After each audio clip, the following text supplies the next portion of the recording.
মুর্শিদাবাদের শামশেরগঞ্জ মানেই যেন ভাঙন আতঙ্ক, যেন ওতপ্রোতভাবে শামশেরগঞ্জের সঙ্গে ভাঙন শব্দটা জড়িয়ে গেছে।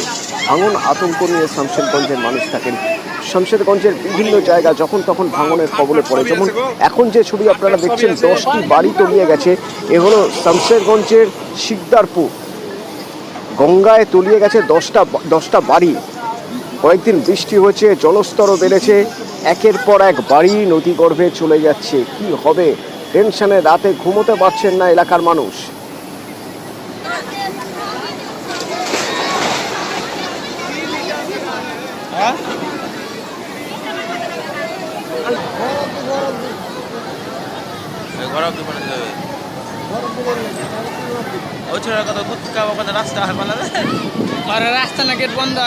আমার সঙ্গে আমার প্রতিনিধি প্রণব রয়েছেন সরাসরি। প্রণব, যে ছবি দেখা যাচ্ছে তাতে এটা স্পষ্ট যে এখানেই শেষ নয়, ধীরে ধীরে আরো বেশ কিছু বাড়ি গিলে খাবে গঙ্গা।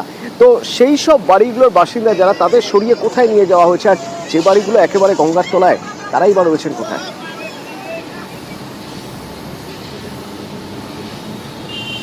একদম তাই। দেখো, আতঙ্ক যেন পিছু ছাড়ছে না শামশেরগঞ্জের মানুষের। আজকে সকালবেলাতে শিকদারপুরে হঠাৎ করে ভাঙন শুরু হয় এবং সেই ভাঙনে আস্ত 10টি বাড়ি কিন্তু গঙ্গা গর্ভে তলিয়ে যায়। এবং যে সমস্ত বাড়িগুলো তলিয়ে যাওয়ার অপেক্ষায়, তারা কিন্তু কোনো রকমে তাদের যে সমস্ত মাল, বাড়ির ঘরের জিনিসপত্র, সেগুলো বের করে নিয়ে যাওয়ার চেষ্টা করছেন এবং কোথায় যাবেন সেই পথ কিন্তু তাদের অজানা।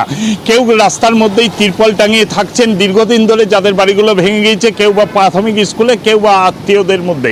কিন্তু গত 4 বছর ধরে এই এলাকাতে তোমার ক্রমাগত গঙ্গা গর্ভে একের পর এক গ্রামের এইভাবে ভাঙনে তলিয়ে যাচ্ছে বাড়ি ঘর থেকে, কৃষি জমি থেকে আরম্ভ করে, রাস্তাঘাট থেকে শুরু করে, মন্দির থেকে, মসজিদ থেকে, এমনকি শ্মশান পর্যন্ত সবই কিন্তু তলিয়ে যাচ্ছে।